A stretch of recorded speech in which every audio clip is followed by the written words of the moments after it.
সুলাইমান আলাইহিস সালাম যার রাজত্ব বাদশাহী ছিলেন বাতাসের উপর, যার বাদশাহী ছিলেন পক্ষীকুলের উপর, যার বাদশাহী ছিলেন জমিনের উপরে, সুলাইমান আলাইহিস সালাম যখন বাইতুল মুকাদ্দাস যখন নির্মাণ করছেন, ওই মুহূর্তে জিনরা হলো শ্রমিক, জিনরা শ্রমিকের কাজ করছেন। আল্লাহর নবী সুলাইমান আলাইহিস সালাম কাছের ঘরের মধ্যে রইলেন আর জিনদের দিয়ে কাজ করাচ্ছেন। এমন মুহূর্তে আজরাইল এসে বললেন, আল্লাহ রাব্বুল আলামিন জানিয়ে দিয়েছে আপনার হায়াত শেষ, আপনাকে চলে যেতে হবে। আল্লাহর নবী সুলাইমান আলাইহিস সালাম বললেন, আল্লাহ আল্লাহ, আমি তো মসজিদ বানাই, আমাকে একটু সময় দাও। আল্লাহ বলে, সুলাইমান, তোমাকে একটু সময় দেওয়া হবে না। তুমি যতই আমার ঘর বানাও, তুমি যতই বাইতুল মুকাদ্দাস বানাও, কারণ হলো তোমাকে বাউন্ডারি আমি দিয়েছি, ওই বাউন্ডারি থেকে আমি 1 সেকেন্ড আগেও না 1 সেকেন্ড পরেও না তোমাকে বিদায় নিয়ে চলে যেতে হবে। কিন্তু একটা কাজ করবা, তুমি কাচের ঘরের মধ্যে লাঠি নিয়ে দাঁড়াইবা, তুমি মরবা কিন্তু পড়বা না, দাঁড়িয়ে থাকবে। আজরাইল তোমার জান কবজ করে নিয়ে যাবে, তুমি দাঁড়িয়ে থাকবে। জিনরা মনে করবে আল্লাহর নবী সুলাইমান জীবিত আছেন, এই অবস্থায় তোমার বাইতুল মুকাদ্দাসের বাকি কাজ আমি শেষ করে দেব, বাইতুল মুকাদ্দাসের বাকি কাজগুলো, অসমাপ্ত কাজগুলো আমি সমাপ্ত করে দেব। আল্লাহর নবী সুলাইমান আলাইহিস সালাম লাঠি ভর দিয়ে দাঁড়িয়ে গেলেন, আর আজরাইল জানটা কবজ করে নিয়ে চলে গেলেন। আল্লাহ সুলাইমানের মতো এত ভালো কাজ করছে। পৃথিবীর 3টা মসজিদ সওয়াবের নিয়ত, পৃথিবীর 3টা মসজিদের সওয়াবের নিয়তে ভ্রমণ করা জায়েজ আছে, আর কোন মসজিদের সওয়াবের নিয়তে ভ্রমণ করা জায়েজ নাই। বাইতুল্লাহ শরীফ, মসজিদে নববী আর বাইতুল মুকাদ্দাস, এত দামি মসজিদ বানায়, তারপরেও একটা সেকেন্ডও সময় আল্লাহ দেয় না। আল্লাহ বলে, ফাইযা জাআ আজালুহুম লা ইয়াস্তাখিরুনা সাআতাও ওয়া লা ইয়াস্তাকদিমুন। আল্লাহ বলে, সময় যখন আসবে, একটা সেকেন্ড আগেও না একটা সেকেন্ড পরেও না তোমাকে দুনিয়া থেকে বিদায় নিয়ে চলে যেতে হবে। এই জন্য বান্দারে, তুমি দুনিয়া থেকে দুনিয়ার জিন্দেগিতে থাকো আর জান্নাতটা সাজাইতে থাকো। এক বাদশার কাছে এক ফকির এসে ভিক্ষা চাইলো, বাদশাহ আমাকে কিছু ভিক্ষা দেন, আমি বড় অভাবী। বাদশাহ বলল, শোনো শোনো, তোমার অভাব দূর করার জন্য, তোমার অভাব দূর করার জন্য, তোমার অভাবকে দূর করার জন্য আমি একটা পদ্ধতি করতে পারি। তোমাকে 60 মিনিটের জন্য আমার রাজ ভান্ডারের মধ্যে ঢুকিয়ে দেব, 60 মিনিট সময় দেব। 60 মিনিটের মধ্যে তোমার যা খুশি তুমি তাই নিতে পারবা, কিন্তু শর্ত হলো 60 মিনিটের 1 সেকেন্ড আগেও না পরেও না।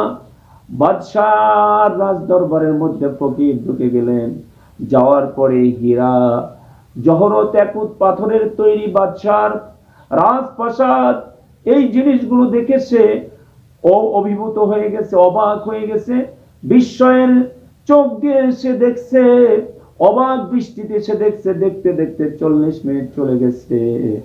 তারপর দেখে বাদশার এত সুন্দর পালং, এত সুন্দর খাট, খাটে মার্বেল, খাটে কত একুত পাথর, খাটে মণিমুক্তা লাগানো আছে, আর মখমলের বিছানা। মন চাইলো জীবনে তো মানুষের কাছে বলতে পারবো বাদশার খাটে ঘুমিয়েছিলাম, এই বলেই খাটের উপর শুয়ে পড়লো।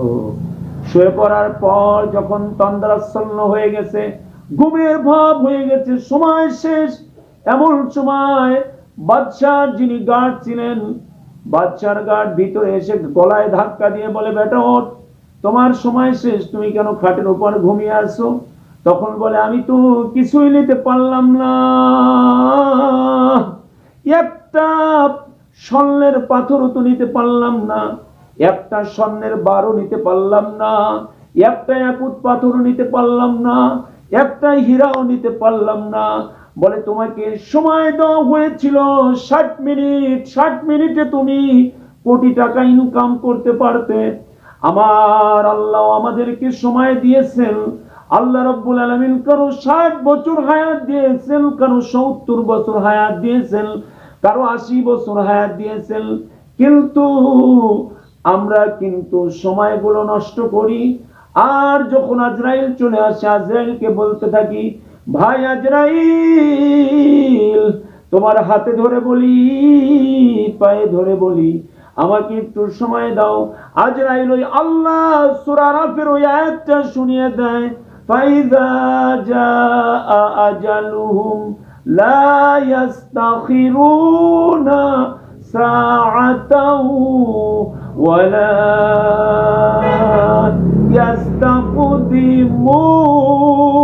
ইস্তাকদিমুন। আজরাইল শুনিয়ে দেয়, তোমাকে একটা সেকেন্ডও বেশি হায়াত দেওয়া হবে না। 1 মিনিট আগেও না, 1 মিনিট পরেও না, তুমি দুনিয়া ছেড়ে চলে যাবে।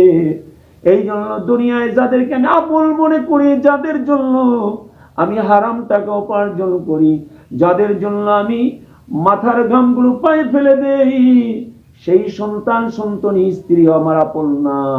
করোনাকালে একটা শিক্ষা আমাদেরকে দিয়ে গেলেন। স্বামীর করোনা হয়েছে, স্বামীর করোনা হয়েছে, ওই মুহূর্তে স্ত্রীও কাছে থাকে না, সন্তানেরা যার যার মতো হোস্টেলে চলে গেছে। স্বামী এক ঘরে ঘুমায়, স্ত্রী আর এক ঘরে ঘুমায়। স্বামী সুন্দর একটা ষাঁড় পুষত, ষাঁড় গরু, সুন্দর একটা ষাঁড় গরু পুষত। হঠাৎ করে একদিন ষাঁড় গরুটাকে সে ভালো করে খাবার দিতে পারে না। ষাঁড়টা ছুটে গেছে, ছুটে যে ঘরের সামনে দাঁড়াইলেন, ঘরের সামনে ঝোলা গুড় খাওয়ার জন্য। যখন মুখ দিয়েছে, ষাঁড়ের মুখটা একেবারে ঝোলা গুড়ের মধ্যে আটকে গেছে। যখন দাঁড়িয়ে গেলেন, দাঁড়িয়ে যাওয়ার পর যখন দাঁড়িয়ে গেলেন, গরুটা যখন দরজার সামনে দাঁড়াইলেন, স্ত্রী দরজা খুলে দেখে আজরাইল দাঁড়িয়ে আছে। স্ত্রী ডাক দিয়ে বলে, আজরাইল, আজরাইল, তোমার হাতে ধরে বলি যে আমি না, রোগী হলো পাশের ঘরে যিনি শুয়ে আছে। স্বামী সব শুনছেন। স্বামী ডাক দিয়ে বলে, আহারে, যে স্ত্রীর জন্য, যে স্ত্রীর জন্য জীবনে আমি এত অর্থ ব্যয় করলাম, যে স্ত্রীর জন্য জীবনে আমার জীবনের যৌবনটাই ধ্বংস করে দিলাম, সেই স্ত্রী আজকে আজরাইল ডেকে দেয়। আজরাইলকে বলে, রোগী আমি না, রোগী হলো পাশে আছেন। ঠিক এইরকম যখন বিপদে পড়ে যাব, ওই সময় কেউ আমার পাশে থাকবে না। বিপদের সময় কেউ পাশে থাকবে না, একজনও পাশে থাকবে না। এই জন্য মরণের জন্য তৈরি হতে হবে। মরণ আমাদেরকে ধরবে। এই দুনিয়াটা হলো পানির মতো, আর মানুষের জীবনটা হলো নৌকার মতো। দুনিয়াটা হলো পানির মতো, মানুষের জীবনটা হলো নৌকার মতো। যেমন পানি ছাড়া যেমন নৌকা চলে না, পানির জন্য, নৌকার জন্য পানির প্রয়োজন।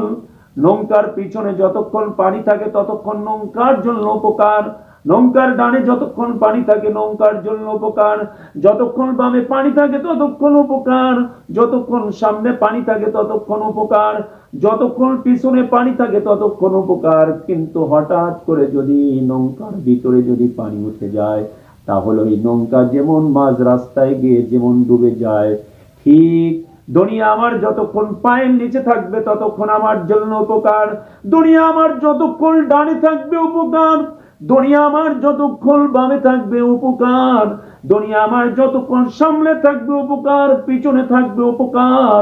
যখন এই দুনিয়াটা আমার কলিজার মধ্যে ঢুকে যাবে, শুধু দুনিয়া দুনিয়া দুনিয়া, আর ওই সময় আমার কলিজার ভিতরে যখন দুনিয়া ঢুকে যাবে, তখন আমি কিন্তু জাহান্নামের মধ্যে তলিয়ে যাব। নৌকা যেমন পানি যেমন নৌকার জন্য উপকার ছিল, কিন্তু যখন নৌকার ভিতরে পানি ঢুকে গেল, উপকার এখন ক্ষতির কারণ হয়ে গেল। দুনিয়া ছাড়া আমার জীবন চলে না, দুনিয়া ছাড়া আমি বাঁচতে পারি না। কিন্তু দুনিয়া থাকবে পায়ের নিচে। যেমন বন্ধুরা আমার, বাথরুম অতি প্রয়োজনীয় জিনিস, ঠিক না ব্যাঠিক? আপনি 4 তলা বিল্ডিং করেছেন কিন্তু বাথরুম করেন নাই, ওই বিল্ডিং কেউ ভাড়া করবে না, কেউ ভাড়া নিবে না? নিবে? কেউ ভাড়া নিবে না। কারণ হলো বাথরুম না থাকলে ওই বিল্ডিং এর দাম কি? কিন্তু মানুষের কিন্তু ধ্যান জ্ঞান সবসময় বাথরুমের দিকে থাকে না। প্রয়োজন হয় যখন বাথরুমে যায়, তখন ঠিক প্রয়োজন যখন দুনিয়ার কাজ করব, তখন প্রয়োজন হবে বাজারে যাব, প্রয়োজন হবে সন্তানের জন্য খাবার কিনবো, প্রয়োজন হবে বিবির জন্য আমি মাঠে চলে যাব। আমার যতক্ষণ প্রয়োজন হবে ততক্ষণ পর্যন্ত আমি দুনিয়ার কাজ করব। এই জন্য দুনিয়ার কাজ আমি করব। কিন্তু দুনিয়ার আমার মানুষ হলো নৌকার মতো, আর দুনিয়াটা হলো পানির মতো। এই কথা খেয়াল রাখতে হবে। নৌকা যেমন পানি ছাড়া চলে না, দুনিয়া ছাড়া জীবন চলে না। কিন্তু নৌকার ভিতরে যদি পানি উঠে যায়, সেচতে থাকে, আমার ভিতরে যদি দুনিয়া চলে যায়, ওই সময় আমি জিকির করব, ওই সময় আমি আল্লাহ রব্বুল আলামিনের জিকির করব, আমি আল্লাহর কুদরতি কদমে লুটিয়ে পড়ব।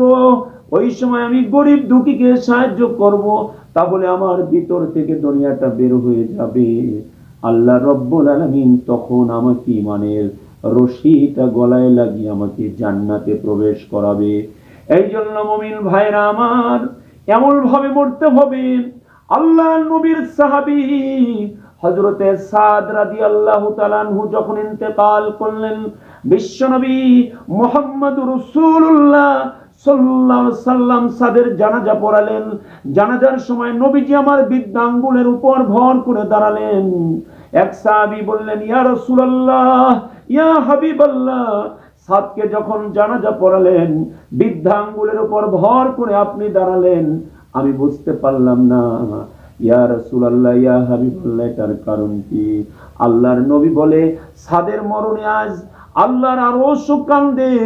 আরশ থেকে এত ফেরেশতা নেমে এসেছেন, ওই ফেরেশতা গুলির কারণে আমি যেখানে